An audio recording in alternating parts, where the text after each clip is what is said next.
नमस्कार। मैं गौरव अपने YouTube चैनल स्टडी विद गौरव में आपका स्वागत करता हूं। आज हम बात करने जा रहे हैं part 1 of Indian constitution, that is union and it's territory, संघ और उसका क्षेत्र। इसमें सबसे पहले हमें समझना होगा कि हम जिस यूनियन की बात कर रहे हैं वो है क्या। तो यूनियन का मतलब है यहाँ पे इंडियन गवर्नमेंट, इंडिया की बात कर रहे हैं, इंडिया एज स्टेट। ठीक है। स्टेट क्या होता है? तो स्टेट क्या है कि एक कम्युनिटी हैविंग अ और under the same system of government. For example India है, तो इंडिया का पॉलिटिकल सिस्टम क्या है? डेमोक्रेटिक सेटअप ऑफ गवर्नेंस है। तो चूंकि एक सिस्टम के अंदर है तो इंडिया एक स्टेट है। ठीक है। अब आते हैं इसके अगले पहलू पे। Article 1 of the Indian constitution says India that is Bharat shall be A union of state. अभी रिसेंटली सुप्रीम कोर्ट में एक याचिका डाली गई, एक पिटीशन डाला गया जिसमें कहा गया कि ये जो इंडिया दैट इज भारत का जो कॉन्सेप्ट है हमारे कॉन्स्टिट्यूशन में, दो नाम जिसको हम रिकॉग्नाइज कर रहे हैं, इसको एक कर दिया जाए। ठीक है। ऑल्दो ये मैटर ऑफ डिबेट है अभी, जब तक सुप्रीम कोर्ट कुछ डिसीजन पे नहीं पहुंचता।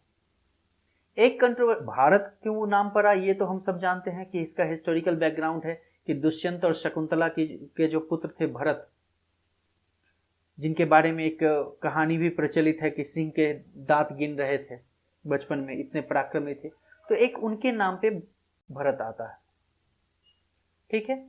दूसरा, इंडिया क्यों कहते हैं? तो कुछ लोगों का मानना है कि इंडिया इसलिए कहते हैं कि ब्रिटेन ईस्ट इंडिया कंपनी का रूल था और इंडिया जो है तो उन्होंने नाम दिया। लेकिन आप अगर ऐतिहासिक तौर पे देखें तो देखते हैं कि जो एंशियंट हिस्ट्री में land beyond Indus was called in India. इसीलिए जो जैसे मेगास्थनीज आए थे मौर्यन एम्पायर में, चंद्रगुप्त मौर्य के रेन में। ठीक है। तो उन्होंने एक इंडियन ट्रेटाइज लिखा था, उसका नाम था इंडिका। उसके बाद ग्रेजुअली जितने भी फॉरेन ट्रेवलर्स आए, पिलग्रिम आए, फाइयान आए, होंग सांग आए, ये सारे लोग जो थे ये टूर ऑफ इंडिया पे आए थे, ना कि भारत पे। तो इट्स नॉट अबाउट कि India is term India is given by the Britishers. India is inherent because of its river India, Indus. ठीक है। तो कहने का मतलब कि दोनों नाम भी हैं तो भी कुछ अलग नहीं है। ऑल्दो हम देखते हैं अगर दुनिया के अन्य देशों में देखें तो हिंदी और English translation of same thing is used as the names. Only India is one country which have a different Hindi name as well as in English। ठीक है। अब आते हैं second term, union of states का क्या मतलब है? तो यहां पे क्वेश्चन आता है कि why union of state, not for example United states of America, that is a federation. तो इसके बारे में जवाब देते हुए बी आर अंबेडकर ने पार्लियामेंट में कहा कि India is not result of agreement between states. उदाहरण के लिए हम देखें तो यूनाइटेड स्टेट्स में क्या थे कि जिस समय यूनाइटेड स्टेट्स ऑफ अमेरिका बना तो उस समय 13 स्टेट्स थे। ठीक है। इन 13 स्टेट ने एग्रीमेंट साइन किया एक साथ और तब जाकर के यूएसए का फॉर्मेशन हुआ। ठीक है। बट इंडिया के केस में क्या है कि there is always a country named India under the different government, different setup, but still the existence of India was always there, and the states are formed within India for administrative convenience। और दूसरा reason है कि states को कोई autonomy नहीं है कि वो इंडिया से सेसीड कर सके, इंडिया से अलग हो सके। That's why the term union is used. What is union? Union is a group of constituents joining together। ठीक है। अब आते हैं इसी का आर्टिकल 1 का क्लॉज 3 कहता है कि what territory of India comprises. ठीक है। तो टेरिटरी ऑफ इंडिया का मतलब है टेरिटरीज ऑफ स्टेट्स, जो सारे स्टेट हैं इंडिया में। Territories of union territories specified in first schedule. ठीक है। और such other territory as may be acquired by government। ठीक है, on condition what they seems fit.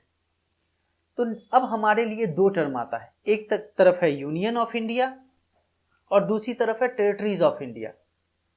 क्या ये दोनों सेम है? तो नहीं। Union of India comprises the territories of states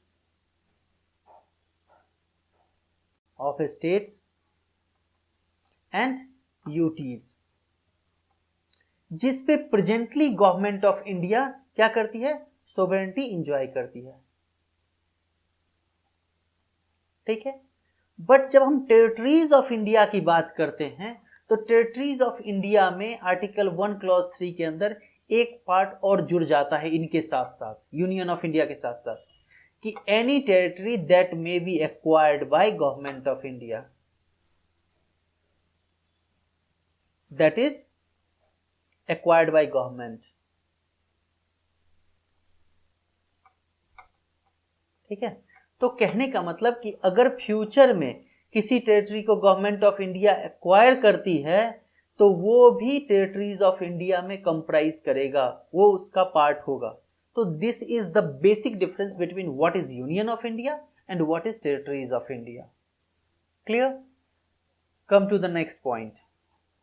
next is कि स्टेट्स कैसे बनते हैं।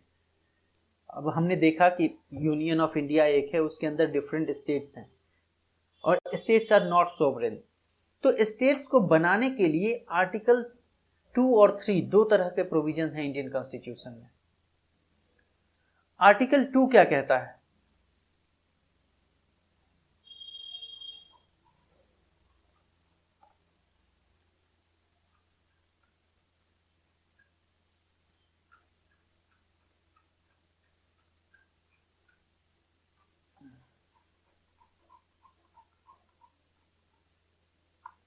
जब हम बात करते हैं फॉर्मेशन ऑफ स्टेट,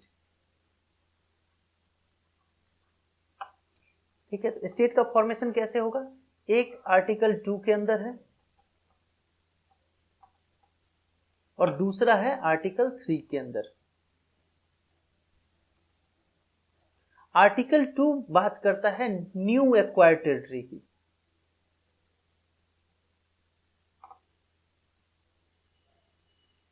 ठीक है, न्यू एक्वायर्ड टेरिटरी का मतलब है कि ऐसा भाग जो कि इंडियन टेरिटरी का पार्ट यूनियन ऑफ इंडिया के अंदर नहीं आता है। अगर वैसे स्टेट को हम एक्वायर करते हैं, उनको एस्टेब्लिश करते हैं, तो उसके लिए गवर्नमेंट ऑफ इंडिया को पावर है कि वो कोई भी टेरिटरी एक्वायर कर सकती है और उसको बतौर स्टेट एस्टेब्लिश कर सकती है। ठीक है, आर्टिकल 3 रीऑर्गेनाइजेशन की बात करता है। रीऑर्गेनाइजेशन क्या होगा? जो हमारा एग्जिस्टिंग टेरिटरी है उनके रीऑर्गेनाइजेशन की, उनको रीऑर्गेनाइज करके उनकी बाउंड्रीज को मर्ज करके, उसके बाद उनकी बाउंड्रीज से कुछ पार्ट सेपरेट करके, या फिर 2, 3 और 4 जो भी डिफरेंट स्टेट्स हैं उनमें से कुछ कुछ पार्ट को अलग करके एक एक्यूमुलेट कर सकते हैं। और नेम चेंज, ये 4 चीजें दी गई हैं जो आर्टिकल 3 के अंदर हम कर सकते हैं। और इससे क्या होगा? फॉर एग्जाम्पल अगर 2000 की बात करें तो ईयर 2000 उत्तराखंड, जिस उस समय नाम था जिसका उत्तरांचल, उसके बाद झारखंड एंड छत्तीसगढ़, ये 3 स्टेट बनाए गए थे। ठीक है, तो ये उस समय जो एग्जिस्टिंग टेरिटरीज ऑफ स्टेट थे, उत्तराखंड बना उत्तर प्रदेश से अलग करके, झारखंड बना बिहार से अलग करके और छत्तीसगढ़ बना एमपी से अलग करके। ठीक है, तो ये 3 स्टेट कैसे बना? ये आर्टिकल 3 के अंदर बनाए जाएंगे। फॉर एग्जाम्पल जैसे सिक्किम है, देखते हैं कि आर्टिकल 2A जोड़ा गया था 1975 में 35th कॉन्स्टिट्यूशनल अमेंडमेंट एक्ट के थ्रू, और जिसमें कहा गया कि सिक्किम एक एसोसिएटेड स्टेट होगा।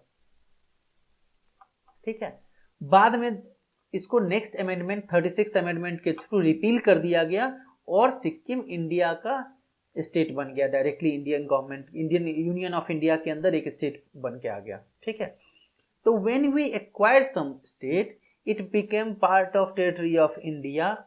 ठीक है, तो इसको आर्टिकल 2 के अंदर करते हैं। और आर्टिकल 3 के अंदर जो एग्जिस्टिंग टेरिटरी है, अब एक बार कोई स्टेट एस्टेब्लिश हो गया, वो उस पर अब इंडियन गवर्नमेंट की सॉवरेंटी हो गई, तो अब हम उसको रीऑर्गेनाइज कर सकते हैं, दोबारा से एस्टेब्लिशमेंट तो हो नहीं सकता। तब जो करेंगे वो होगा आर्टिकल 3 के अंदर। ठीक है, अब देखते हैं कि क्या क्या प्रोसीजर दिया गया है आर्टिकल 3 के अंदर रीऑर्गेनाइजेशन ऑफ स्टेट के लिए। तो सबसे पहले कभी जब डिमांड उठती है तो गवर्नमेंट क्या करती है, एक ड्राफ्ट फॉर्मेशन होता है। ड्राफ्ट का मतलब एक प्रारूप तैयार किया जाता है कि किस तरह से नए राज्य का निर्माण किया जाएगा। ठीक है, और जब ये ड्राफ्ट बन जाता है मिनिस्ट्री ऑफ होम अफेयर्स के द्वारा, तो इसको कैबिनेट के पास अप्रूवल के लिए भेजा जाता है। जब कभी भी कैबिनेट किसी ड्राफ्ट को अप्रूव करती है तो वो एक बिल का शेप लेता है, और बिल होता है गवर्नमेंट बिल। बिल के बारे में हम आगे पढ़ेंगे कि there are 2 types of bill, one is private bill और अदर इज गवर्नमेंट बिल। ठीक है, जो बिल भी गवर्नमेंट लेके आती है वो गवर्नमेंट बिल, और जो प्राइवेट एमपीज और एमएलएज या फिर अलग अलग अपने जुरिस्डिक्शन में लेके आते हैं एक इंडिविजुअल के द्वारा लाया जाता है, वो होता है प्राइवेट बिल। ठीक है, तो कैबिनेट अप्रूवल मिलता है। अप्रूवल के बाद वो प्रेसिडेंट के पास भेजा जाता है, क्योंकि स्टेट फॉर्मेशन के लिए prior recommendation of president is required, prior permission is required. तो जब प्रेसिडेंट के पास भेजा जाता है वो 2 काम करते हैं। पहला कि वो जिस स्टेट की टेरिटरीज को हम चेंज करने की बात कर रहे हैं, उदाहरण के लिए अभी लास्ट में जो चेंज हुआ, सबसे रिसेंट चेंज है, वो है state of Jammu and Kashmir, जिसको कि रीऑर्गेनाइज करके 2 union territory Jammu and Kashmir and Ladakh union territories में कन्वर्ट कर दिया गया। ठीक है, तो इसमें क्या किया जाता है कि स्टेट गवर्नमेंट को भेजा जाता है बिल, और उनके व्यूज लिए जाते हैं। ठीक है, अब देखिए यहां पे व्यूज लिए जाते हैं, उनका कंसेंट नहीं लिया जाता। तो व्यूज का मतलब होता है कि आप अपना ओपिनियन दीजिए कि आपको इस रीऑर्गेनाइजेशन से क्या नुकसान, क्या फायदा, और आप क्या चाहते हैं। ठीक है, तो उनके व्यूज लिए जाते हैं। अगर मानिए कंसेंट लिया जाएगा तो कोई भी स्टेट चाहेगा कि उसकी टेरिटरी को काट के अलग कर दिया जाए या छोटा कर दिया जाए, नहीं चाहेगा। तो similarly that's why views are taken from the state within a stipulated time given by president. President कहते हैं कि एक निहित समय में जो डेट फिक्स किया गया उससे पहले आपको अपने व्यूज इस पे रखने हैं, और जब व्यूज आ जाते हैं तो प्रेसिडेंट अलाउ करते हैं गवर्नमेंट को कि अब आप इसको हाउस में पेश कर सकते हैं। ठीक है, जब ये हाउस में गवर्नमेंट पेश करती है बिल, पार्लियामेंट में इंट्रोड्यूस होता है, उसके बाद इसको दोनों हाउस से, लोकसभा एंड राज्य से पास होना होता है, और ये सिंपल मेजोरिटी से पास किया जाता है। ठीक है, सिंपल मेजोरिटी से क्यों पास किया जाता है? ऑल्दो ये कॉन्स्टिट्यूशन में अमेंड करता है, 1st शेड्यूल को अमेंड करता है, 4th शेड्यूल को अमेंड करता है, लेकिन आर्टिकल 4 ये कहता है कि जो भी अमेंडमेंट आर्टिकल 2 और 3 के अंदर होंगे उनको आर्टिकल 368 के अंदर अमेंडमेंट नहीं माना जाएगा। अब 368 के अंदर अमेंडमेंट नहीं माना जाएगा, इसका मतलब कि 368 के अंदर जो प्रोविजंस दिए गए हैं अमेंडमेंट के, वो इस पे एप्लीकेबल नहीं होंगे, और वहां पे स्पेशल मेजॉरिटी दिया गया है, तो दैट इज नॉट एप्लीकेबल। तो जहां कहीं भी कॉन्स्टिट्यूशन साइलेंट है या फिर स्पेसिफिक मेजॉरिटी की बात नहीं करता है, वहां पे सिंपल मेजॉरिटी इज यूज्ड। तो सिंपल मेजॉरिटी से दोनों हाउस से बिल पास हो जाएगा, उसके बाद उसको भेजा जाएगा प्रेसिडेंट के पास, और जब राष्ट्रपति उसको अपनी स्वीकृति दे देते हैं तब वो बिल एक्ट बन जाता है, और अकॉर्डिंगली जिस डेट को डिसाइड किया जाता है उस डेट से न्यू स्टेट एग्जिस्टेंस में आ जाता है। ठीक है, came into existence. Jammu Kashmir से पहले देखते हैं कि तेलंगाना स्टेट फॉर्म हुआ था। ठीक है, this is all about the procedure given in part 1। अब आते हैं कि कैटेगराइजेशन ऑफ स्टेट क्या था, कैसे कैसे स्टेट्स में चेंजेस आए। तो जब इंडिया आजाद हुआ 1947 में, और उसके बाद स्टेट क्या थे कि मतलब देखते हैं उस समय में अर्ली देखा जाए तो तकरीबन कुछ 14 के आसपास स्टेट थे जो कि ब्रिटिश इंडिया का पार्ट थे।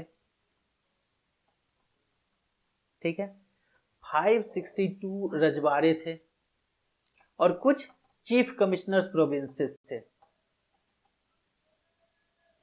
Commissioners provinces.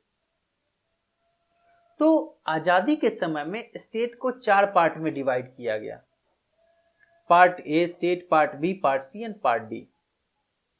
जो पार्ट ए स्टेट थे, तो जहां कहीं भी पहले गवर्नर हुआ करते थे। अब हायरार्की ऑफ ब्रिटिश एडमिनिस्ट्रेशन हम देखें तो सबसे ऊपर होता था गवर्नर जनरल ऑफ इंडिया, उसके नीचे डिफरेंट गवर्नर्स होते थे, और कुछ जो टेरिटरी थी वहां होते थे चीफ कमिश्नर, जो स्पेसिफिक स्पेशल पावर के साथ एक टेरिटरी रूल की जाती थी।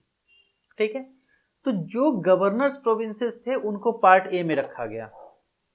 जैसे 3 प्रेसिडेंसी टाउन हो गया, मद्रास, बंगाल और बॉम्बे।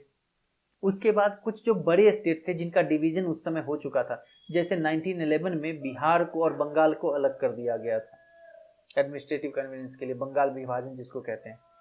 असम अलग टेरिटरी थी, मध्य प्रदेश जो कि उस समय सेंट्रल प्रोविंस हुआ करता था, उत्तर प्रदेश जो कि यूनाइटेड प्रोविंस था, पंजाब, वेस्ट बंगाल, बिहार, असम, बॉम्बे, एमपी, मद्रास, उड़ीसा, पंजाब, उत्तर प्रदेश और वेस्ट बंगाल, ये पार्ट ए स्टेट्स।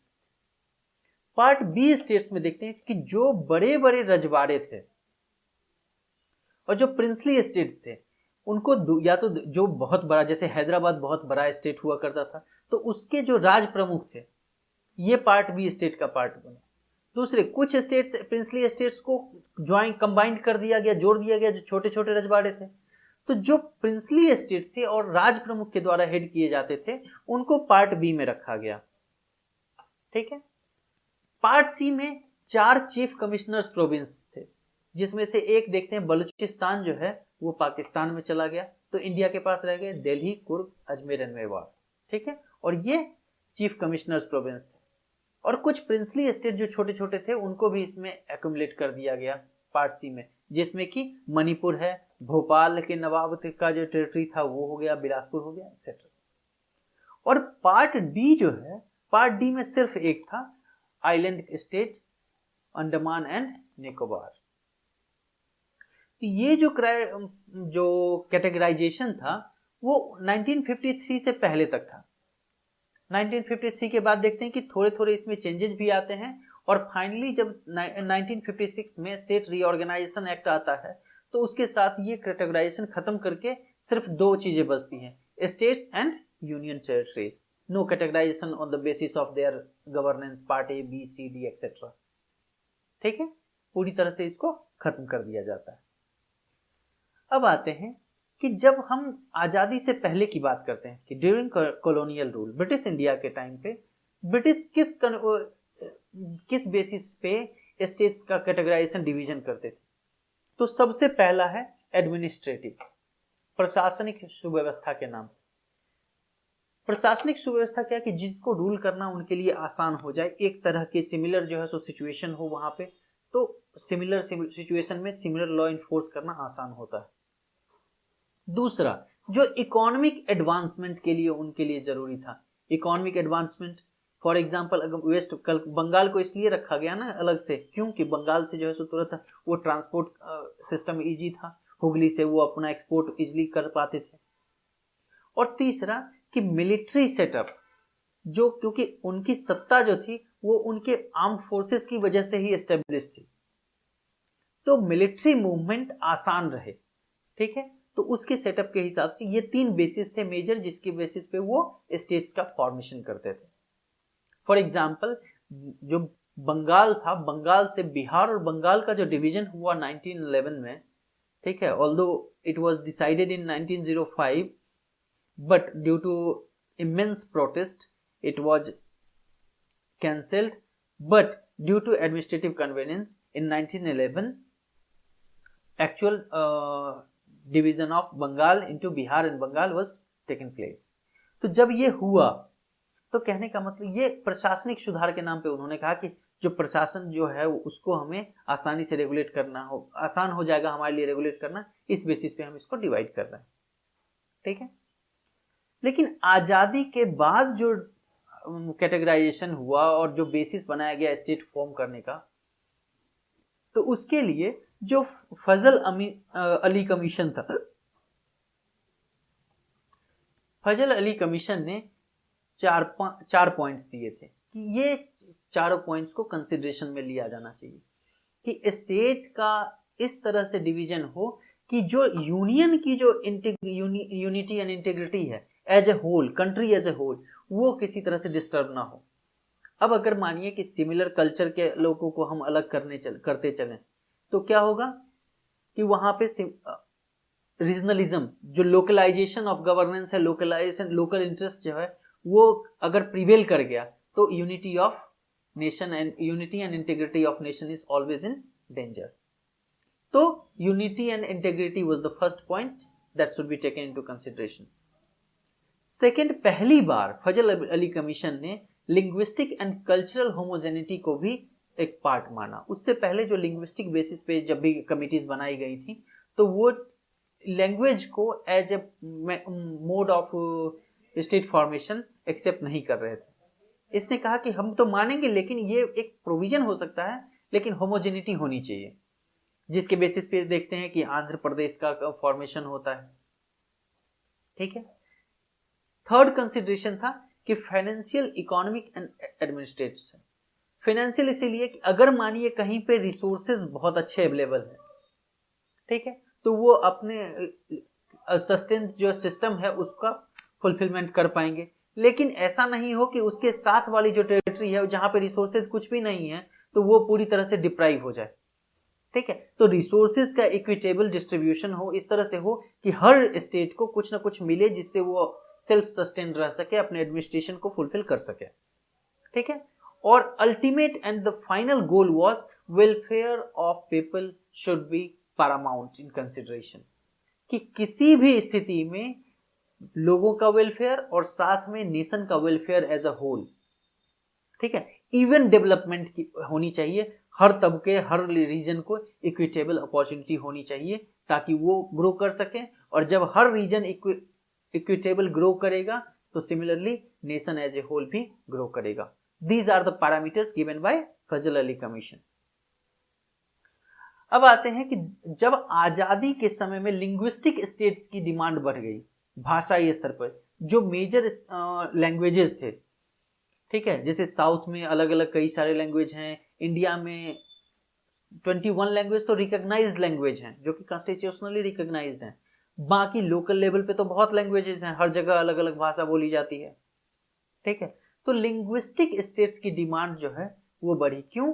अब देखिए, कॉन्स्टिट्यूशन आर्टिकल 29 में दो तरह के माइनॉरिटीज को रिकॉग्नाइज करता है, एक है लिंग्विस्टिक माइनॉरिटी और दूसरा है कल्चरल माइनॉरिटी।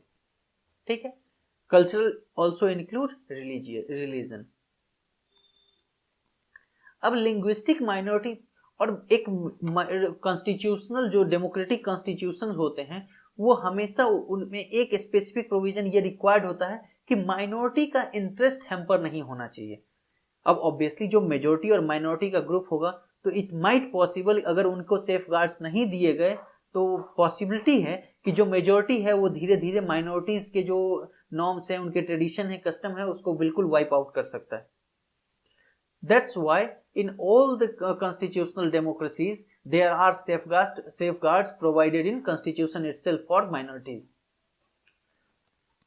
पहली बार 1928 में जब all party conference headed by Motilal Nehru was organised, जिसमें कि हम देखते हैं जिसका आउटकम था नेहरू रिपोर्ट। तो नेहरू रिपोर्ट में भी लिंग्विस्टिक बेसिस पे स्टेट्स के फॉर्मेशन को कंसीडर किया गया था और रिकमेंड किया गया था।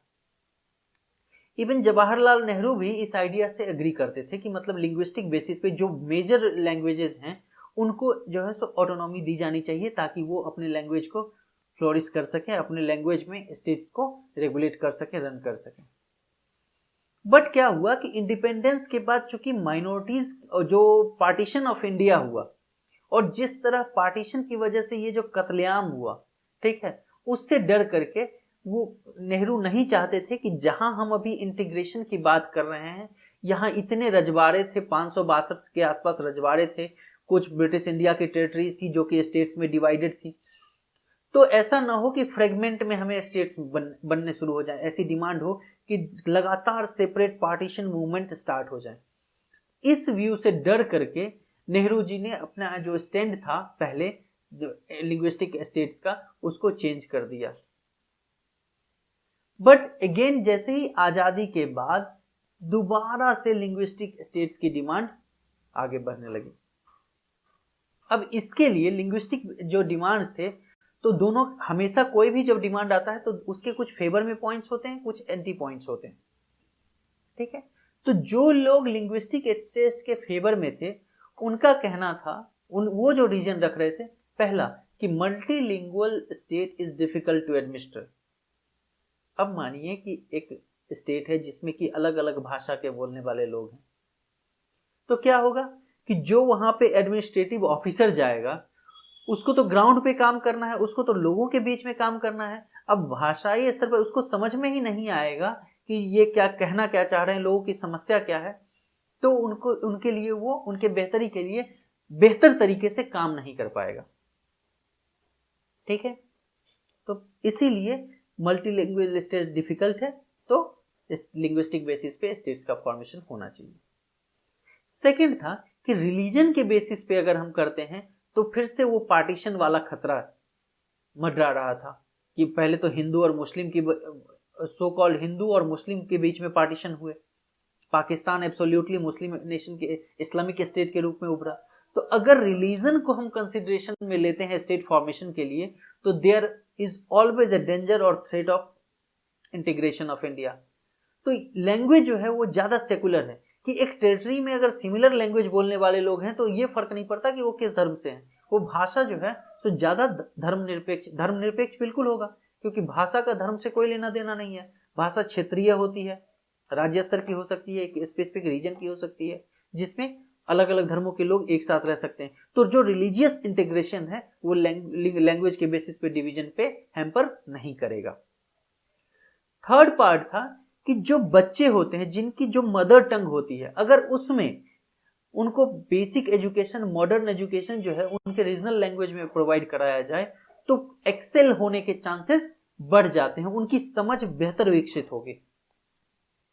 नेक्स्ट कि जो हमारा कॉन्स्टिट्यूशन बात करता है growth of culture and language, minority के लिए जो सेफ गार्ड्स दिए गए हैं वो इसलिए दिए गए ना ताकि वो अपने लैंग्वेज को भी प्रमोट कर सके, फ्लरिश कर सके, और अपने ट्रेडिशन को, अपने जो कल्चर हैं और ट्रेडिशन हैं उनको प्रोटेक्ट कर सके, उनको आगे बढ़ा सके।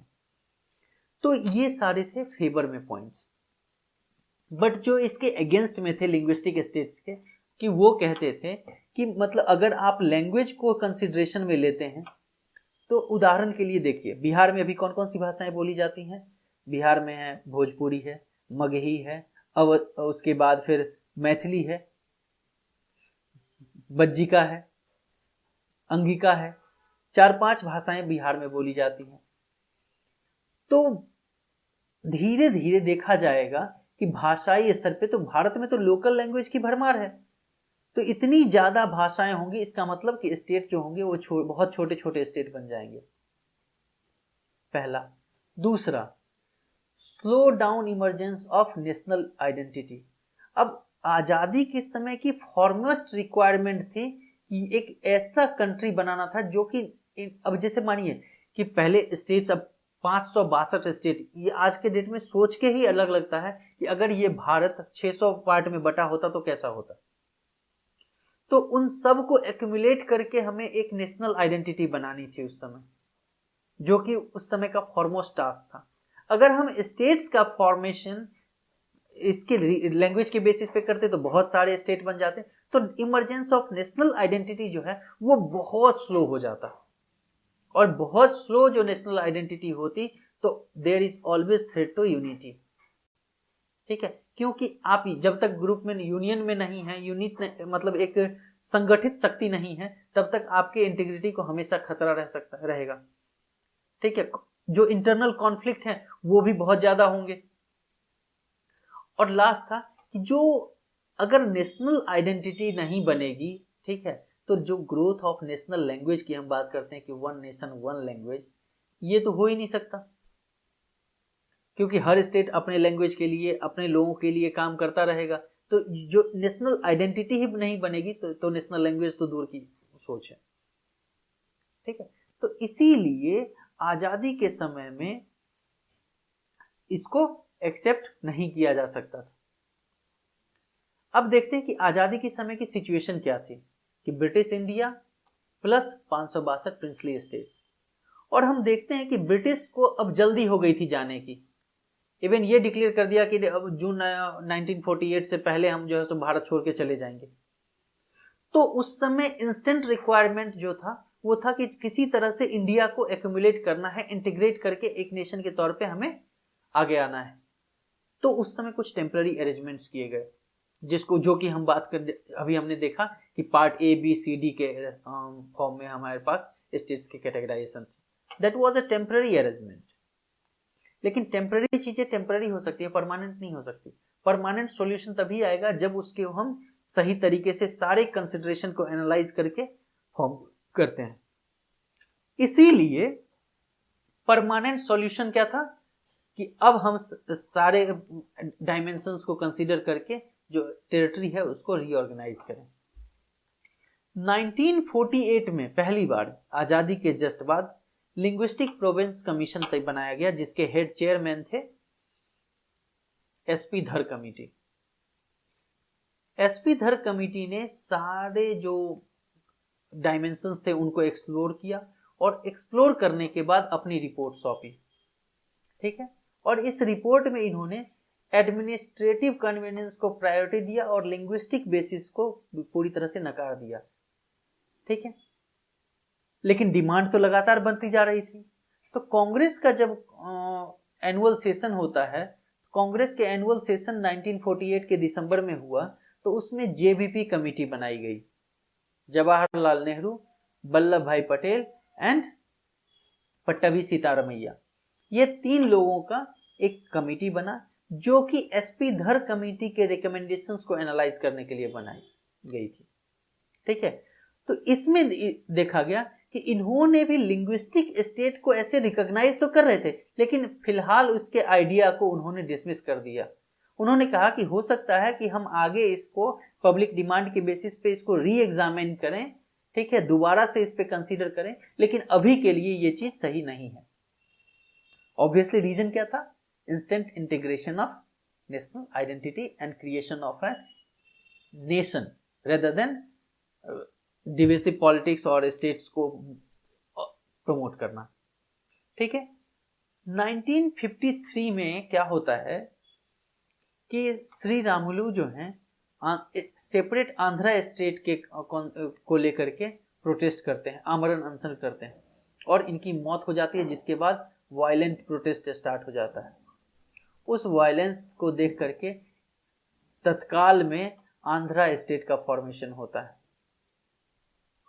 ठीक है, अब आंध्रा स्टेट का लिंग्विस्टिक बेसिस पे ये पहला स्टेट था जिसका फॉर्मेशन लैंग्वेज के बेसिस पे हुआ था।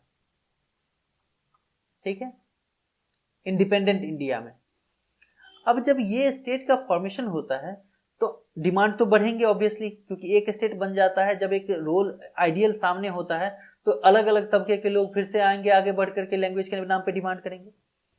तो दिसंबर 1953 में आंध्रा स्टेट के बनने के बाद फजल अली कमीशन बनाया गया, जिसके चेयरमैन फजल अली थे, के.एम. पानीकर दूसरे मेंबर थे और एच.एन. कुंजरू तीसरे थे। इनको कहा गया कि आप स्टडी कीजिए और स्टेट के रीऑर्गेनाइजेशन के लिए पूरा एक डिटेल जो है सो मतलब रिकमेंडेशन दीजिए। इन्होंने अपनी रिपोर्ट सबमिट की 1955 में, जिसमें इन्होंने जो हमने पहले बात की थी basis of state reorganisation, 4 basis दिए थे इन्होंने। ठीक है, उन चारों बेसिस के चारों कंसिडरेशन के बेसिस पे स्टेट रीऑर्गेनाइजेशन एक्ट 1956 आया, जिसमें कि 14 स्टेट और 6 यूनियन टेरिटरीज का क्रिएशन हुआ। ठीक है, उसके बाद कई सारे जो है सो डिफरेंट रीऑर्गेनाइजेशन हुए, जिसमें कि अभी रिसेंट अगर देखें तो जिसकी हम एक बात की 2000 में बिहार से झारखंड का अलग होना, बिहार से झारखंड, एमपी से छत्तीसगढ़ का, और यूपी से उत्तरांचल का, जिसका 2006 में नाम चेंज करके उत्तराखंड कर दिया गया। यह भी आर्टिकल 3 के अंदर हुआ। ठीक है, 2014 में आंध्र प्रदेश से अलग होकर के एक तेलंगाना राज्य बना, और 2019 में Jammu and Kashmir and Ladakh 2 union territory बनाई गई, जिसमें जम्मू एंड कश्मीर जो है वो विथ लेजिस्लेचर है, JNK विथ लेजिस्लेचर मतलब लेजिस्लेटिव असेंबली, और लद्दाख जो है विदाउट लेजिस्लेटिव असेंबली।